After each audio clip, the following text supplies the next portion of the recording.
자, 우리 오늘 읽은 본문은 마가복음 11장 11절에서 14절하고 19절에서 24절인데 요 중간에 15절에서 18절을 빼먹은 이유는 요 중간에 성전 정화 사건이 나옵니다. 그래서 그 부분은 따로 또 나눠야 되기 때문에 우리가 잠깐 뛰어넘었고 11절에서 14절하고 19절에서 24절이 이어지는 그 무화과 나무를 통한 예수님의 교훈의 사건이 이어지는 내용이기 때문에 그 성전 정화 사건 부분은 다음 시간에 우리가 같이 나누도록 하고, 오늘은 여기 11절에서 14절과 19절에서 24절 연결되는 이 내용들의 교훈들을 저희들이 살펴보도록 하겠습니다. 자, 우리 지난주에 살펴본 것처럼 예수님은 유대인들의 엄청난 환영을 받으면서 그렇게 예루살렘에 입성을 하셨어요. 그러고는 예수님이 예루살렘에 입성하자마자 제일 먼저 간 곳이 여기 11절에 보니까 성전에 들어갔다, 그렇게 나옵니다. 여기서도 보면 알 수 있듯이 항상 하나님을 가장 사랑하는 하나님의 백성들의 특징이 뭔가 하면은 항상 주의 성전을 사모하고 사랑하는 것이 바로 하나님을 사랑하는 사람들이 가지고 있는 특징입니다. 그래서 교회 근처만 가도 마음이 편안해오고, 세상에 놀러 다닐 때는 괜히 마음이 찝찝하고 이러다가도 성전에만 가면 마음이 편안하고 자꾸 가고 싶고, 그런 마음이 있는 것이 성도들이 가져야 될 당연한 모습이에요. 그런데 사람들이 의외로 성전에만 가면은 빨리 집에 가려고 그러고 하고 막 그러면은 그건 그 사람이 조금 뭔가 문제 있는 믿음이라는 걸 좀 생각해 봐야 됩니다. 예수님도 오늘 예루살렘에 오셔가지고 제일 먼저 가서 들린 곳이 바로 이 성전이었다는 것을 우리가 기억했으면 좋겠고, 그 다윗도 그 시편에 그 나오잖아요.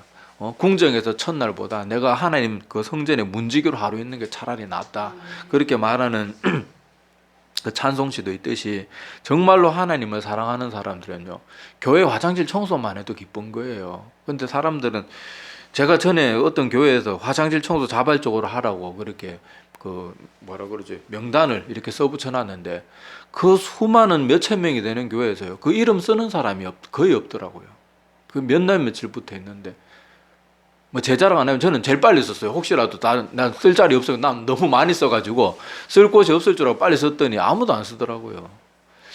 그거 보면서 어떻게 이 교회에 사람이 재적 인원은 몇천 명이 되는 교회 성도들인데 화장실 청소 자발적으로 하는데 이름 쓰는 사람이 몇 명밖에 없고, 그것도 사역자들 이름 몇 개밖에 안 올라가 있고, 그걸 보면서 그때 제 마음이 굉장히 슬프더라고요. 야, 어떻게 교회 성도가 몇 명밖에 안 되는 교회면 내가 이해를 해요. 막 노약자들만 있고 막 이러면은 아이고 뭐 그럴 수도 있다, 뭐 그렇게 생각하는데, 몇천 명이 되는 교회, 수많은 젊은 그런 성도들이 그렇게 많은 교회에서 그 이름이 한참 있어도 안 채워지니까 나중에 어떤 장로님이 자기 이름 다 써놨더라고요, 무명으로. 그러니까 무명 뭐 이렇게 자기 이름 밝히지 않고 무명 이래가지고 다 써놨던데, 그 장로님도 얼마나 마음이 실망이 컸으면 그렇게 했겠어요. 그때 내가 그거 보면서 안 믿기더라고요. 어떻게 사람들이 이름 안 적을 수가 있지. 그게 참 이해가 안 되더라고요. 말로는 뭐 교회 좋다, 뭐 우리 교회 최고다, 말은 다들 그렇게 하는데 청소 한번 하는 거, 그 이름 적어봐야 1년에 하루만 봉사해도 되는 건데, 그걸 아무도 이름 적는 사람이 5손가락도 안 들더라고요. 5손가락. 그런 것들 보면 참 희한합니다. 그리고 제가 전에 섬기던 작은 교회에서는요, 나이 많은 권사님이 있어요. 그 권사님은 항상 밝은 모습으로 살고 절대 그분이 입 밖에서 부정적인 말이나 남 험담하는 그런 비슷한 말도 하는 본 적이 없어요. 근데 그 권사님은요, 토요일만 되면 조용히 교회에 와서 아무도 모르게 화장실 청소를 합니다. 누가 시키지도 않았는데. 근데 한 번은 그분이 이렇게 몸이 약하셔가지고 사실 이렇게 막 앉아 있는 것도 힘든 분이에요. 그분이 청소하는 거 하도 제가 마음이 안 됐어가지고, 여자 화장실임에도 불구하고 토요일은 아무도 없으니까 제가 좀 거들어 드렸어요. 그때 겨울이고 막 얼고 이래가지고. 근데 그거 좀 도와줬다고 자기는 맨날 하면서 나보고 고맙다고 막 나만 보면 좋아 죽으려고 그러더라고. 그런 사람들이 정말로 성전을 사랑하는 사람들이에요. 우리가 이런 것들 보면서 나는 예수님도 이 먼 여정에 와서 얼마나 쉬고 싶겠어요. 다들 옛날에 걸어 다녔잖아요. 예수님이 그 먼 길을 오셔가지고 제일 먼저 피곤한 몸을 이끌고 성전에 가셨어요. 자, 우리가 보면은 아까 15절부터는 성전 정화 사건이 등장했다고 하는데, 자 11절에 보면 예수님이 분명히 예루살렘에 도착해서 성전에 들어갔다고 나오는데 이때는 왜 가만히 있으셨냐 뭐 이렇게 생각할 수 있는데, 우리가 성경을 조금 더 자세히 보면 왜 그랬는지 알 수가 있어요. 자 여기 보면 11절에 성전에 들어가서 모든 것을 둘러보시고 때가 이미 어땠다고요? 저물매. 예수님이 도착한 시간은 대낮이 아니었어요. 저녁 시간이었어요. 저녁 시간. 여러분 알다시피 그때 당시 성전에는 막 비둘기 팔고 저기 돈 바꾸고 이런 오만 장사치들이 다 있었단 말이에요. 그런데 여러분 알다시피 옛날에는 전기가 있습니까? 없습니까? 호롱불도 없는 시절이에요. 그런 시절에는 해가 떨어지기 전에 미리 자기 집으로 가야 됩니다. 그런데 그때는 우리처럼 버스 타고 택시 타고 그렇게 금방금방 갈 수 있는 게 아니고, 예루살렘 성전에서 자기 마을까지 가려고 그러면 알다시피 베단이나 이런 마을에 사는 사람들은요 몇 시간 전에 출발해야 되는 거예요. 해지기 전에. 해가 떨어지거나 맹수의 공격을 받을 수도 있는, 그렇기 때문에 예수님이 저녁에 도착하셨을 때 이미 그런 사람들이 다 자기 할 일들을 파하고 접고 집으로 다 가고 없는 상태니까 이 예수님이 도착한 첫째 날에는 성전 정화 사건이 없었던 거예요. 성경을 조금만 더 자세히 읽어보면은 우리가 알 수가 있어요. 근데 어설프게 읽으면 왜 첫째 날은 참았다가 둘째 날은 주님이 폭발해가지고 왜 이러냐 이렇게 생각할 수 있는데, 여기 자세히 보면 예수님이 둘러보신 때가 이미 저문 때였어요. 저문 때. 그래서 예수님도 둘러보시자마자 제자들을 데리고 베다니에, 그렇게 숙소에 하루 묵어야 되기 때문에 숙소를 찾아서 그렇게 떠났다고 그렇게 11절에 나옵니다. 자, 그래서 이렇게 예수님이 첫째 날은 이제 해가 저무르고 이렇게 해서 빨리 성전에서 나와서 베다니로 떠났고, 이제 베다니에서 하루 유숙을 하시고 난 다음에 제자들과 함께 나왔어요. 그런데 알다시피 예수님이 지금 계속 예루살렘까지 이동하고 계속 피곤하고 지친 상태란 말이에요.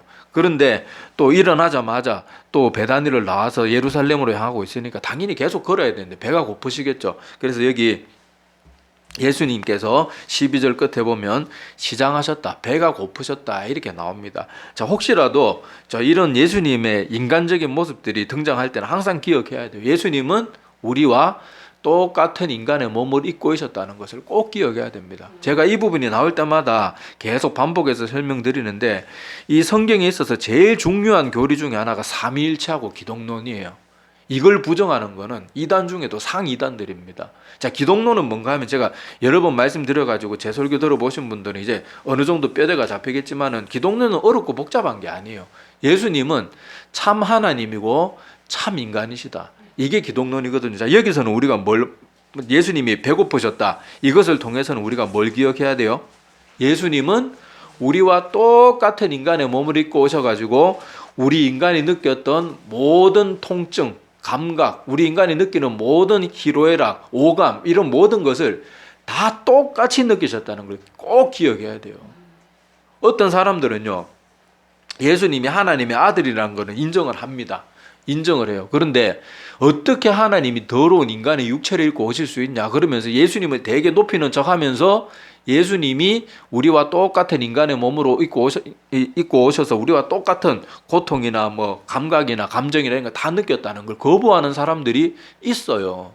그래서 단지 그때 당시 예수님이 이 땅에 계셨던 그 육체는 예수님이 머물던 육체가 아니고 그저 조종하는 그 정도의 하여튼 말도 안 되는 주장들을 하면서 그렇게 자기들은 오직 예수님이 참된 하나님이다, 그걸 예수님을 되게 높이는 것처럼 말은 하지만은 그것이 성경적으로 볼 때는요 전혀 올바른 모습이 아닙니다. 자, 여러분 요한 2서 1장 7절과 8절에 보면 이런 말씀이 있어요. 미혹하는 자가 세상에 많이 나왔나니 이는 예수 그리스도께서 육체로 오심을 부인하는 자라. 이런 자가 미혹하는 자요 적 그리스도니 너희는 스스로 삼가 우리가 이러한 것을 잃지 말고 오직 온전한 상을 받으라, 이렇게 말하면서 사도 요한이 분명히 요한 2서 1장 7절과 8절에 뭐라고 말하고 있는가 하면, 예수님이 우리와 똑같은 인간의 몸을 입고 오셨다는 것을 부정하는 사람이야말로 미혹하는 자, 이 정도로 끝나는 게 마지막에 뭐라고요? 적 그리스도래요. 얼마나 무서운 말입니까? 하나님을 대놓고 대적하는 사람들이에요. 근데 자기들 딴에는 우리야말로 정말로 예수님을 너무 사랑하고 우리 예수님을 정말로 높이는 사람들이다, 그렇게 생각하거든요. 근데 항상 말씀드리지만 우리가 모든 신앙생활은요 우리가 높이고 싶은 대로 높인다고 하나님 높아지는 게 아니에요. 말씀대로만 높이는 게 하나님을 높이는 거예요. 말씀대로만 믿는 것이, 그것이 하나님을 올바르게 높이고 그것이 하나님의 마음을 기쁘게 하는 거예요. 우리 딴에는 예수님 하나님 되심을 높인다고 막 어떻게 더러운 인간의 몸을 입고 오셨냐. 그럴 수 없다. 이거 부정한다고 하나님 높아지는 게 아니라니까요. 예수님이 우리 인간과 똑같은 몸을 입고 오셔가지고요. 우리가 당했던 모든 고통을 예수님도 다 느끼셨어요. 아까 말했던 그런 주장을 하는 사람들은 예수님은 십자가에서 고통도 당하지 않으셨다고 나와요. 어떻게 하나님이신 그분이 더러운 인간의 손에 고난을 받으실 수가 있냐. 단지 고통받는 척만 했을 뿐이고 하나님이신 그분은 고통을 초월한 분이다. 뭐 이런 식으로 이상한 주장들을 하는데도 그것도 박수 치면서 좋아하는 사람들이 있어요. 또 맞아. 예수님은 참 하나님이시지. 그럴 리가 없지. 예수님이 어떻게 더러운 그 녹슨 못에 손이 박히고 그 거룩하고 고귀한 손과 발이 못 박힐 수가 있냐. 말도 안 된다. 막 그러면서 그런 논리에 또 빠져드는 사람들이 있어요. 근데 분명히 성경은 말해주잖아요. 예수 그리스도께서 육체로 오심을 부인하는 자가 미혹하는 자고 적 그리스도다. 성경이 분명히 말하고 있어요. 기독론은 이래서 중요한 거예요. 자, 첫 번째는 오늘 말씀을 통해서 기억해야 될 것은 뭐라고요? 예수님은 우리와 똑같은 인간의 몸을 입고 오셔가지고 우리가 당한 모든 그런 감정이나 모든 것들을 다 느끼셨어요. 그래서 예수님이 십자가 지신 것이 얼마나 대단한가 하면 아까 말했다시피 그런 식으로 주장하는 사람들은 예수님은 십자가에서 우리를 위해서 고통 하나도 안 당하신 거예요. 맞잖아요. 고난 하나님이라서 그냥 육체는 조정할 뿐이고 거룩한 그분이 못 박힐 때 고통을 느낄 일도 없고 그런 걸 왜 느끼냐고 뭐 이렇게 말하는 사람들은 예수님이 우리를 위해서 그 고난 가운데 십자가에 매달려가지고 우리를 위해서 그렇게 고난 받으시고 그걸 다 참아내셨는데 심지어 십자가에 못 박히시기 전에 겟세마네 기도에서는 얼마나 간절하게 기도하십니까? 아버지 하나님, 아버지께서는 모든 거 할 수 있는 분 아닙니까? 이 잔을 제게서 옮겨주십시오. 하지만 제 뜻대로 마옵시고 아버지 뜻대로 하여 주옵소서. 3번이나 땀방울이 핏방울이 되도록 그 기도를 하셨는데 예수님 고통 안 느끼는데 그런 기도를 왜 합니까? 그러니까 우리 성경대로 안 믿는 건요. 굉장히 예수님을 높이는 것 같아도 절대로 그게 예수님을 높이는 게 아니에요. 그런 식으로 따지면 예수님이 우리를 위해서 십자가에서 그 모진 고통과 치욕받은 그 모든 것이 다 없는 게 되고 마는 거예요. 나는 남을 위해서 온갖 고생을 다하고 뒷바라지했는데 그게 뭔 고생이냐, 그게 뭐 힘드냐 이런 식으로 우리가 남을 위해서 희생한 거 안 알아주면 마음이 얼마나 섭섭하겠어요. 근데 이거는 섭섭한 정도가 아니고 만군의 여호와 하나님이 영원히 지옥불에 던져서 죽어도 할 말이 없는 우리를 위해서 그렇게 큰 희생과 고통을 다 겪으면서까지 그 일을 감당해 주셨는데 하나님은 그런 걸 당할 리가 없다 이렇게 말하면 그게 뭐 하나님을 높이는 거예요. 하나님의 모든 희생과 사랑을 깡그리 다 무시해버리는 거 많은 거죠. 자, 그리고 또 하나 치우치지 말아야 될 것은, 자, 예수님이 여기 시장하셨다 이런 말이 나온다고 해서 또 어떤 사람들은 예수님은 그저 탁월한 인간들 중에 한 명이었을 뿐이고 하나님이 가르쳐 주신 성경의 그 하나님 나라에 대한 복음을 좀 더 탁월하게 깨달은 존재였을 뿐이다. 선지자들보다는 조금 더 대단하고 그렇지만은 천사보다는 못한 뭐 그런 약간 뛰어난 인간이다 이렇게 주장하는 사람들이 또 있어요. 그런데 여기 때는 또 뭘 기억해야 되는가 하면요. 예수님이 풍랑이 있는 바다에서 바다야 잠잠하라 그러니까 어떻게 됩니까? 성경 기록에 보면 조금 있다가 점점 잠잠해졌다 이렇게 기록되어 있지 않고요. 막 제자들은 지금 배가 다 부서질 지경이 될 정도로 파고가 많이 쳤는 그런 바다인데 예수님이 잠잠하라 그러니까 성경 기록에 보면 즉시 잠잠하였더라. 우리 저번에 마가복음 나눌 때도 배웠잖아요. 즉시예요, 즉시.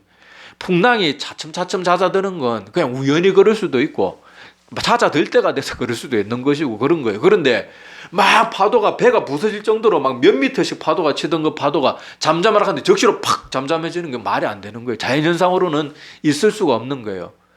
바람이 순식간에 멈춘다 그래도 그 풍랑이 즉시 멈추지는 않는단 말이에요. 생각해 보세요. 파도가 배가 부서질 정도로 파도가 치는데 바람이 그냥 그 일순간에 팍 멈췄다고 생각해요. 그래도 그 풍랑이 차츰차츰 가라앉지 즉시로 가라앉지는 않는단 말이에요.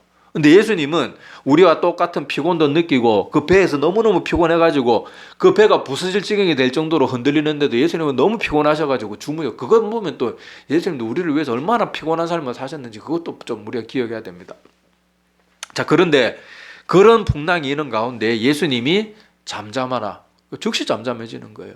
사람이 물리를 걸을 수 있어요, 없어요? 걸을 수 있습니까? 못 걷죠. 근데 예수님은 어떻게 하셨어요? 예수님 스스로 그런 것뿐만 아니라 베드로까지 걷게 만드시잖아요. 근데 베드로는 중간에 예수님이 처음에 그래 걸어라 그렇게 하니까 씩씩하게 잘 걸어가다가 옆에 갑자기 막 바다 물결이 보이고 이러니까 겁이 나가지고 막 믿음이 흔들흔들하니까 막 다시 물에 빠져 들어가잖아요. 그때 예수님이 건져주시죠. 그것도 여러분 바다 위를 걷는 것도 대단한데 바다 위에서 물에 빠진 사람을 들어 오르륵 하면 그 물에 그걸 물 수면을 밟고 있어야 되는데 그런 것들 보면 예수님이 누구라는 걸 알 수 있어요. 하나님이라는 걸 알 수 있는 거예요. 이걸 우리가 꼭 기억해야 돼요. 이 성경에 예수님의 신적인 능력이 나타날 때도 주목해서 봐야 되고, 인간적으로 예수님이 피곤하셨다, 뭐 배고프셨다, 이럴 때도 그 예수님의 인간적인 모습도 우리가 동일하게 똑같이 중요하게 봐야 돼요. 그래야지 우리가 2단, 3단이 안 될 수 있어요. 괜히 뭐 하나님 뒷단에는 높인다고 하나님이 어떻게 우리 같이 더러운 육체의 몸을 입을 수가 있냐? 감히 어떻게 인간 따위가 거룩한 하나님의 손발에 못을 박을 수 있냐? 그건 단지 조종하는 그냥 어떤 육신이었을 뿐이다. 뭐 이런 식으로 예수님을 높이는 것 같아 하나도 높이는 게 아니에요. 예수님은 하나님이시고 하나님의 아들이심에도 불구하고 우리를 위해서 인간의 몸을 이 땅에 입고 오셨고 죽어주시기 위해서 인간의 몸을 입으신 거예요. 영이신 하나님은 어떻게 죽입니까? 어떻게 우리를 대신해서 죽을 수가 있겠어요? 영이신 그분이. 눈으로 볼 수도 없고 만질 수도 없고 설령 우리가 맨눈으로 본다고 해도 하나님이 뭐라 그랬습니까? 나를 보고는 살자가 없는 이라 그랬어요. 그러니까 예수님이 하나님이시지만은 인간의 몸을 입고 이 땅에 오셔가지고 대신 죽어주시기 위해서 그 인간의 천한 몸을 입으신 거예요. 근데 그 예수님의 그 사랑과 희생과 그 천한 자리까지 낮아지신 건 다 부정하고 하나님이신 그분이 그럴 리가 없다. 그런 말도 안 되는 주장하면서 예수님을 높이는 척하지만 실제로는 오히려 하나님의 모든 그런 수고와 희생을 다 부정하는 그런 말은 그럴듯하고 논리는 그럴듯한 그런 말들에 절대 넘어가면 안 되고 우리는 항상 모든 것을 뭐로 판단해야 돼요? 성경 말씀대로만 판단해야 돼요. 여러분 사도행전 앞으로 마가복음이 끝나고 나면 우리 사도행전도 살펴볼 텐데 여러분 사도행전에 가게 되면은 베레아 성도들에 관한 얘기 나올 때 그 부분을 꼭 명심해서 보세요. 베레아 성도들은요 사도들이 열정적으로 전했지만 거기서 당장 결정하지 않았습니다. 그들이 사도들의 말을 실컷 듣고 와서 뭐 했어요? 집에 돌아가서 그런 거 하여 날마다 성경을 상고하니 그 지역에 부유한 사람과 그런 사람들 귀족과 같은 그런 사람도 많은 사람들이 믿게 되었더라. 그게 사도행전의 기록이에요. 많은 사람들이요 유명한 신학자들 많은 교회 뭐 성도들 담임하는 목회자다 이런 사람이 아까 말했듯이 그런 그럴듯한 주장을 하면요 사람들이 무분별하게 그걸 너무 잘 받아들여요. 근데 우리는 목사를 믿는 자들도 아닙니다. 우리가 물론 열심히 수고하는 목사들의 수고를 알아주고 그들을 위해서 기도해 줘야 됩니다. 그런데 우리가 목사가 아무리 열심히 있고 아무리 대단하다 그래도 성경과 조금이라도 다르게 가르치면 멀리 해야 돼요. 떠나야 돼요. 빨리 바른 길을 찾아가야 돼요. 아니면 자기가 정말 단판 짓고 가서 목사님하고 잘못된 건 이거 성경하고 분명히 다른 말 아닙니까? 그렇게 해서 무슨 결판을 내든지. 근데 사람들은요 하나님의 말씀보다 사람들의 그럴듯한 말과 설득에 다 넘어가는 그런 어리석은 모습이 참 많이 있어요. 근데 우리는 항상 성경대로 믿는 훈련을 계속해서 해야 됩니다. 계속해서 해야 돼요. 아까 말했던 지금 제가 이렇게 말하니까 여러분들이 들으면 아이고 그런 말도 안 되는 소리만 이렇게 말하죠. 근데 제가 만약에 그런 주장을 가지고 우리나라에서 수만 명의 교회를 목회하는 목사가 내가 오늘 성경에 있다가 이런 부분을 깨달았습니다.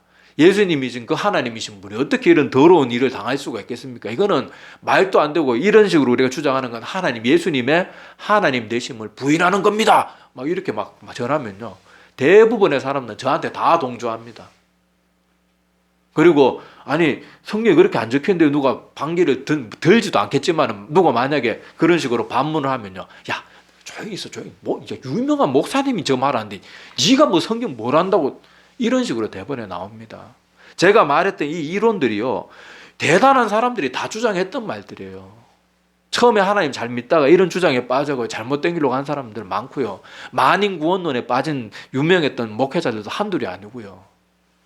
우리는 지금 말 들을 때는 그럴 것 같죠. 그런데 어떤 사람이 대단한 권위와 배경과 화려한 말빨과 논리를 가지고 막 이 사람들한테 설득하기 시작하면요, 어지간한 사람은 다 넘어갑니다. 정말 말씀대로 내 믿겠다고 목숨 걸고 정말 말씀 가운데 날마다 말씀 묵상하면서 깨어있지 않는 사람은요, 그런 사람들에게 넘어갈 수밖에 없어요. 그러니까 신학교에서도 기독교 이 기독론에 대해서는요, 지겹도록 계속 반복해서 가르칩니다. 왜냐하면 실제 기독교 역사 속에 기독론에 무너진 사람들이 너무너무 많아요. 지금도 헷갈려하는 사람들이 많고, 예수님이 하나님의 아들, 정말 하나님 맞나? 근데 왜 배가 고프셨지? 왜 십자가에 굳이 그렇게 고통스럽게 매달려야 되나? 막 그런 의문 가지고, 사실 목사들한테 그런 말 못하고 그런 의문 가지고 계속 시달리는 사람이 분명히 있단 말이에요. 그런데 그런 사람들에게 아까 말했던 어떤 사람이 대단한 배경을 가지고 대단한 논리와 납득을 가지고 딱 와서 주장하기 시작하면요, 또 넘어가는 거예요. 지금 그나마 우리 한국 교회는 이런 부분에 있어서는 기독론이 바르게 서 있는 교회들이 많아서 그렇죠. 이 교회 역사도 보면 유행이라는 게 있어요. 어떤 그런 사람들이 득세를 할 때가 오면은 대부분의 사람들이 또 거기 넘어갑니다. 한때 만인고원론이 유행할 때는 만인고원론 다 넘어가잖아요. 여러분, 가톨릭이 처음부터 가톨릭이 부패한 게 아니잖아요. 가톨릭도 다 베드로의 후예들이잖아요. 그런데도 나중에 되면 돈 몇 푼에 죄사함 받는다고 면죄부 팔던 게 가톨릭 아닙니까? 여러분, 우리가 말씀 가운데 깨어있지 않으면요, 그런 가운데 다 넘어가게 되는 거예요. 정말 말씀대로만 믿겠다고 정말 다짐하고 또 다짐해야 됩니다. 자, 그리고 이 기독론이 우리에게 큰 위로가 되는 것이 뭔가 하면요, 예수님이 하나님의 아들이심에도 불구하고 우리와 똑같은 인간의 몸을 입고 오셨다는 거, 이게 왜 중요하고 이게 왜 우리에게 큰 힘이 되는가 하면 성경 한 구절을 찾아보겠습니다. 우리 히브리서 4장 14절에서 16절을 찾아볼게요. 히브리서 저 신약 성경 뒤편에 있죠. 자, 히브리서 4장 14절에서 16절. 자, 신약 성경 약 357페이지쯤에 있습니다. 히브리서 4장 14절에서 16절.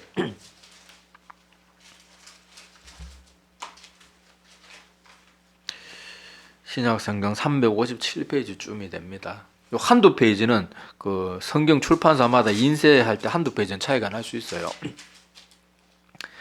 히브리서 4장 14절에서 16절. 이거 중요한 성경 구절이니까 우리 한번 같이 읽어보겠습니다. 4장 14절에서 16절. 자, 시작.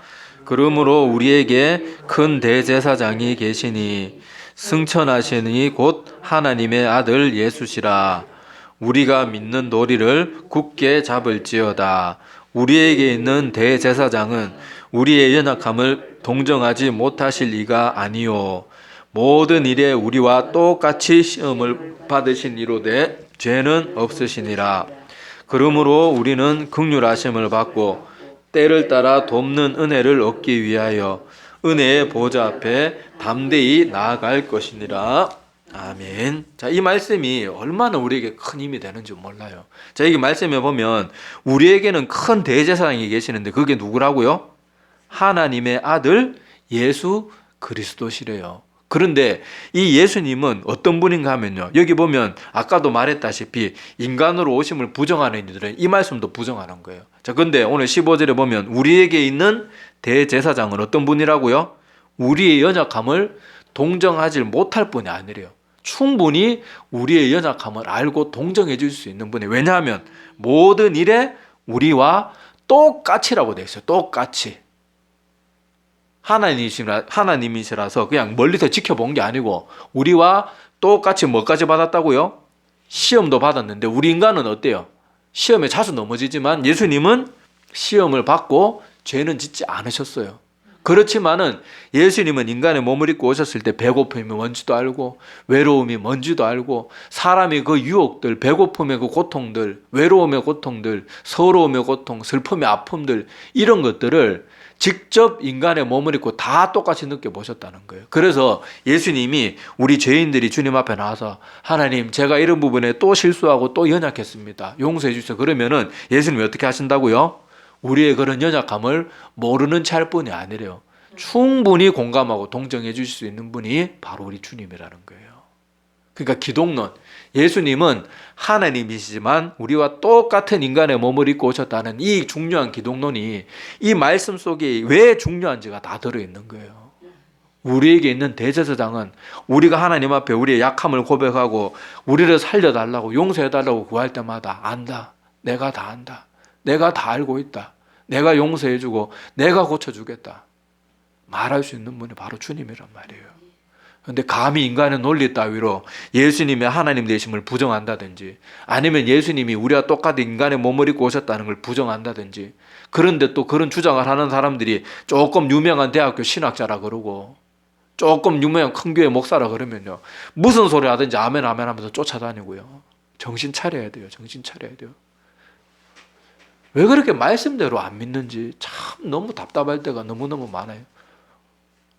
우리는 오직 하나님의 말씀대로 믿어야 되고 성경과 조금이라도 다르게 말하는 그 어떤 가르침에도 우리는 조금이라도 흔들리거나 막 이렇게 저 말이 맞나 이런 식으로 동요되거나 그렇게 해서는 안 돼요. 오직 성경에 기록된 그 말씀대로 우리는 믿어야 됩니다. 자, 그리고 히브리서 마지막 4장 16절에 보면 그러므로 우리는 긍휼하심을 받고 때를 따라 돕는 은혜를 얻기 위하여 은혜의 보좌 앞에 어떻게 나가라고요? 담대히 나가래요. 담대히. 내가 부족하다고 하나님 앞에 못 나가는 게 아니고 부족하니까 하나님 앞에 더 나가야 되는 거예요. 우리가 하나님 앞에 교회에 나오라 그러면 아이고 저는 아직 술을 못 끊어서 못 갑니다. 담배를 못 끊어서 못 가고 저는 뭐 못 끊어서 못 그게 아니에요. 못 끊으니까 교회에 나와서 끊어야 되는 거예요. 그리고 교회 다니는 사람들 약한 사람들 보고 아직 술 담배 못 끊었다고 욕하고 그러지 마세요. 지는 뭐 어디 처음부터 잘했나. 우리가 약하기 때문에 더 하나님의 돕는 은혜를 구해야 돼요. 그리고 오래 믿은 사람은 오래 믿은 만큼의 성숙이 있어야 돼요. 오히려 오래된 사람들이 더 고집스럽고 더 교회에 거치는 자가 되고 이런 사람들은 정말로 회개해야 됩니다. 회개해야 되고 내가 믿음이 자라지 않는 것이 내가 도대체 어디서부터 잘못되었는가 생각해보고 더 말씀 묵상하고 말씀도요 기분 좋을 때 한두 번 읽는 게 아니 읽기 싫고 너무 바쁘고 힘들고 피곤해도 말씀은 무조건 매일 조금씩이라도 계속 읽어 나가야 돼요. 자기 스스로 목사가 해주는 말에 만족하지 말고 자기 스스로 늘 말씀 가운데 깨 있어야 됩니다. 그래서 예수님이 이 땅에 우리와 똑같은 인간의 몸을 입고 오신 하나님의 아들이신 그분이라는 것이 우리에게 이렇게 큰 위로가 되고 우리의 모든 약함을 다 이해해 줄 수 있고 용서해 줄 수 있고 공감해 줄 수 있는 그분이 우리의 구원자라는 것이 얼마나 감사하고 고마운 일인지 말씀을 알면 알수록 우리는 더 하나님께 대해서 감격해야 돼요. 하나님의 말씀을 모르면 십자가 들어도 몸이 건조하고 예수님 우리의 이런 대제사장이 있다 그러는데도 그런가 보다. 말씀을 안 읽고 말씀을 통해서 직접 성령의 감동하심을 못 받으니까 이런 말씀이 하나도 피부로 와닿지가 않는 거예요. 그냥 그런가 보다. 오늘 또 목사님이 핏대 올려가지고 설교하고 있구나. 그러고 그냥 끝나는 거예요. 그렇게 하지 말고 여러분들이 지금 이 말씀들을 여러분들이 말씀을 읽다가 하나님이 주신 위로를 한번 느껴봐야 돼요. 그리고 이 하나님이 우리의 하나님이라는 게 얼마나 고마운 일인지 우리가 날마다 말씀을 통해서 또 깨닫게 되기를 소망합니다. 오늘은 여기까지만 시간이 다 되어서 여기까지 하도록 하겠습니다. 기도드리겠습니다.